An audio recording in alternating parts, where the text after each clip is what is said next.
ಸತ್ತವಳ ಹೆಣ ಕನ್ನಡ ಕವನ ವಾಚನ. ರಚನೆ ವಾಚನ ಸಾಯಿನಾಥ್ ಎಚ್ ನಾಯ್ಕ್ ಅಂಕೋಲಾ. ಹೆಣ್ಣನ್ನ ಆಸ್ತಿಗೋಸ್ಕರ ಮದುವೆಯಾಗಿ ಆಕೆಯ ಆಸ್ತಿ ಪಾಸ್ತಿ ದುಡ್ಡನ್ನೆಲ್ಲ ಪಡೆದು ಆಕೆಯನ್ನು ಒಣಮರ ಎಂದು ಹಿಂಸಿಸಿ ಕಾಡಿಸುವ ಹುಡುಗ ಗಂಡನ ಕುರಿತಾದ ಒಂದು ಕವನ.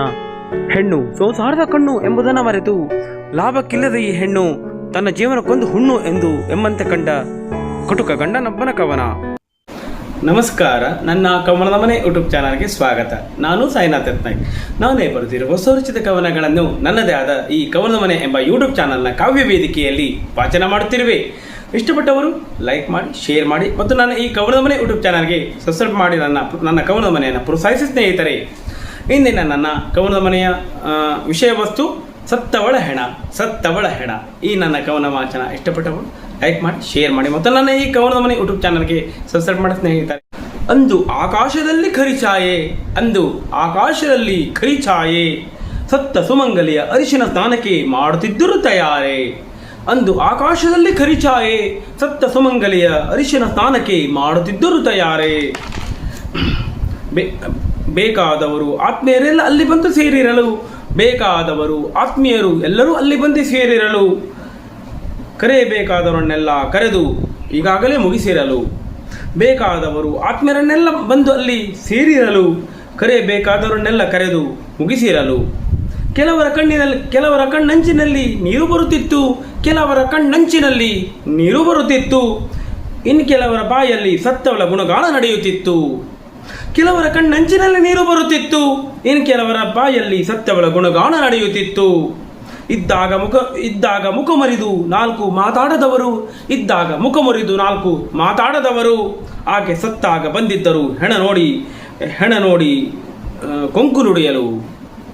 ಇದ್ದಾಗ ಮುಖ ಮುರಿದು ನಾಲ್ಕು ಮಾತಾಡದವರು, ಆಕೆ ಸತ್ತಾಗ ಬಂದಿದ್ದರು ಹೆಣ ನೋಡಿ ಏನಾದರೂ ಕೊಂಕು ಮಾತಾಡಲು.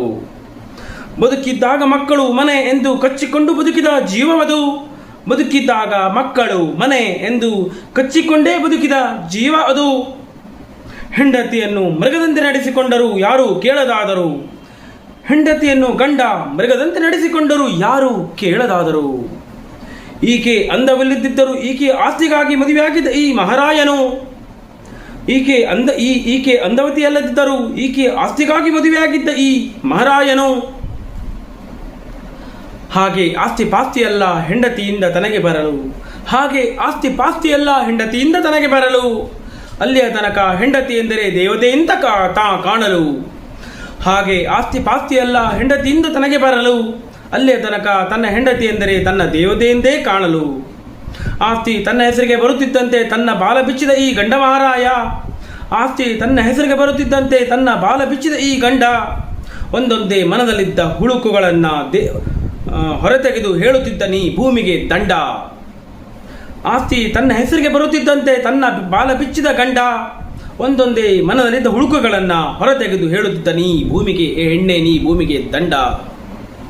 ಬೆಳಿಗ್ಗೆ ಎದ್ದ ಮುಖದಿಂದ ಪ್ರಾರಂಭವಾಗುತ್ತಿತ್ತು ಈ ಗಂಡನ ಕಾಟ, ಬೆಳಿಗ್ಗೆ ಎದ್ದ ಮುಖದಿಂದ ಪ್ರಾರಂಭವಾಗುತ್ತಿತ್ತು ಈ ಗಂಡನ ಕಾಟ. ಸೂರ್ಯ ಹುಟ್ಟಿದಾಗ ಆಕೆ ಏಳದಿದ್ದರೆ ಬೀಳುತ್ತಿತ್ತು ಆಕೆಯ ಮುಖದ ಮೇಲೆ ಒದೆತ.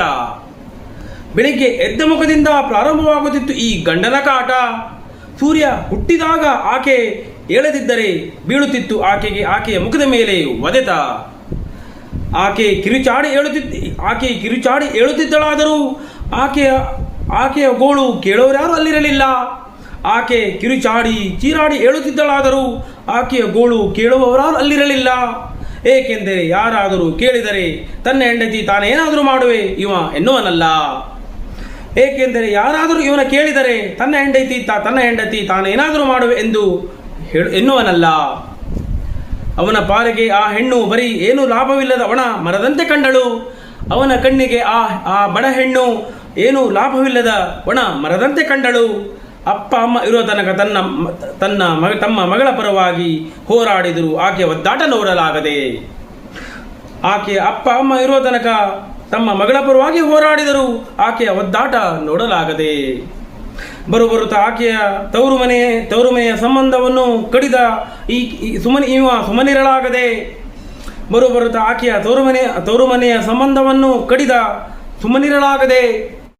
ದಿನ ಕುಡಿತದ ಚಟ, ಗೆಳೆಯರ ಕೂಟ, ಹಾಳಾಯಿತು ಇವನ ಬದುಕಿನ ಸುಂದರ ಹೂದೋಟ. ದಿನ ಕುಡಿತದ ಚಟ, ಗೆಳೆಯರ ಕೂಟ, ಹಾಳಾಯಿತು ಇವನ ಬದುಕಿನ ಸುಂದರ ಹೂದೋಟ. ಹೆಂಡತಿಯ ಮಾತಿಗೂ ಕೇಳದೆ ಮನೆಗೆ ಸೆರೆಯನ್ನು ತಂದು ಕುಡಿಯುತ್ತಿದ್ದ. ಹೆಂಡತಿಯ ಮಾತಿಗೂ ಕೇಳದೆ ಸೆರೆಯನ್ನು ಮನೆಗೆ ತಂದು ಕುಡಿಯುತ್ತಿದ್ದ. ಹೆಂಡತಿ ಮಕ್ಕಳ ಉಪವಾಸ ಕೆಡಗಿತ ಮಜಾ ಮಾಡುತ್ತಿದ್ದ. ಹೆಂಡತಿಯ ಮಾತಿಗೂ ಕೇಳದೆ ಸೆರೆಯನ್ನು ಮನೆಗೆ ತಂದು ಕುಡಿಯುತ್ತಿದ್ದ. ಹೆಂಡತಿ ಮಕ್ಕಳ ಉಪವಾಸ ಕೆಡಗಿತ ಮಜಾ ಮಾಡುತ್ತಿದ್ದ.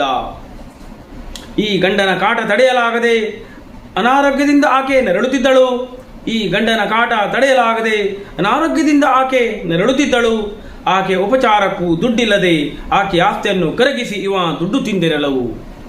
ಈ ಗಂಡನ ಕಾಟ ತಡೆಯಲಾಗದೆ ಅನಾರೋಗ್ಯದಿಂದ ಆಕೆ ನರಳುತ್ತಿರಲು. ಆಕೆ ಉಪಚಾರಕ್ಕೂ ದುಡ್ಡಿಲ್ಲದೆ ಆಕೆ ಎಲ್ಲ ಆಸ್ತಿಯನ್ನು ಕರಗಿಸಿ ಇವನು ದುಡ್ಡು ತಿಂದಿರಲು. ಇವನ ಬಾಯ ಬೈಗುಳಕ್ಕೆ ಹೆದರಿ ಇವನ ಯಾವ ಸಂಬಂಧಿಕರು ಮುಂದೆ ಬರದಿರಲು. ಇವನ ಬಾಯ ಬೈಗುಳಕ್ಕೆ ಹೆದರಿ ಇವನ ಯಾವ ಸಂಬಂಧಿಕರು ಮುಂದೆ ಬರದಿರಲು. ಇಷ್ಟವಿಲ್ಲದೆ ಮದುವೆಯಾಗಿ ಆಕೆಯ ದುಡ್ಡು ಸರ್ವಸ್ವವನ್ನೆಲ್ಲ ತಿಂದು ತೇಗಿ. ಇವನಿಗೆ ಇಷ್ಟವಿಲ್ಲದಿದ್ದರೂ ಆಕೆಯ ಮದುವೆಯಾಗಿ ಆಕೆಯ ದುಡ್ಡು ಸರ್ವಸ್ವವನ್ನೆಲ್ಲ ತಿಂದು ತೇಗಿ. ಆಕೆ ಸತ್ತು ಮಲಗಿದಾಗ ಒಂದು ತೊಟ್ಟು ಕಣ್ಣೀರು ಬರಲಿಲ್ಲ. ಆಕೆ ಸತ್ತು ಮಲಗಿದಾಗ ಇವನಿಗೆ ಒಂದು ತೊಟ್ಟು ಕಣ್ಣೀರು ಬರಲಿಲ್ಲ. ಆದರೆ ಇವನ ತುಟಿಯಂಚಿನ ನಗು ಸತ್ತು ಮಲಗಿದ ಆಕೆಯನ್ನೇ ಅಣಗಿಸುತ್ತಿತ್ತಲ್ಲ. ಆಕೆ ಸತ್ತು ಮಲಗಿದಾಗ ಇವನ ಕಣ್ಣಲ್ಲಿ ಒಂದು ತೊಟ್ಟು ಕಣ್ಣೀರು ಬರಲಿಲ್ಲ. ಆದರೆ ಇವನ ತುಟಿಯಂಚಿನ ನಗು ಆ ಸತ್ತು ಮಲಗಿದ ಆಕೆಯನ್ನೇ ಅಣಗಿಸುತ್ತಿತ್ತಲ್ಲ. ಆಸ್ತಿಯಾಗಿ ಮದುವೆಯಾದವರ ಹಣೆಬರಹವಿದು. ಆಸ್ತಿಗಾಗಿ ಮದುವೆಯಾದವರ ಹಣೆಬರಹವಿದು. ಹೆಣ್ಣಿನ ಜೀವನ ಕಾಲು ಕಸು ಮಾಡಿದ ಕಟುಕ ಗಂಡಿನ ಕವನವಿದು. ಆಸ್ತಿಗಾಗಿ ಮದುವೆಯಾದವರ ಹಣೆಬರಹವಿದು. ಹೆಣ್ಣಿನ ಜೀವನ ಕಾಲು ಕಸ ಮಾಡಿದ ಕಟುಕ ಗಂಡನ ಕವನವಿದು. ಭೂಮಿ ಗಂಟಿದ ದಂಡಪಿಂಡ ಸತ್ತು ಬಿತ್ತು ಎಂದು ನೆಗೆಯಾಡಿದ ಈ ಭಂಡಗಂಡ. ಭೂಮಿ ಗಂಟಿದ ದಂಡಪಿಂಡ ಸತ್ತು ಬಿತ್ತು ನೋಡಿ ಎಂದು ನೆಗೆಯಾಡಿದ ಈ ಭಂಡಗಂಡ. ಬಂದವರು ಇವನ ಬಾಯಿಗೆ ಬೀಳದೆ ತಮ್ಮ ಕೆಲಸ ತಾವು ಮಾಡಿ ಹೋಗಿದ್ದರಂದು. ಭೂಮಿ ಗಂಟಿದ ದಂಡಪಿಂಡ ಸತ್ತು ಬಿತ್ತು ನೋಡಿ ಎಂದು ನೆಗೆಯಾಡಿದ ಈ ಭಂಡಗಂಡ. ಬಂದವರು ಇವನ ಬಾಯಿಗೆ ಬೀಳದೆ ತಮ್ಮ ಕೆಲಸ ತಾವು ಬಂದ ಕೆಲಸ ಮಾಡಿ ಹೋಗಿದ್ದರಂದು. ಆಸ್ತಿಗಾಗಿ ಮದುವೆಯಾಗುವವರು ಬರುವ ಹೆಣ್ಣು ತಮ್ಮ ಜೀವನದ ಕಣ್ಣು ಎಂದುಕೊಂಡರೆ.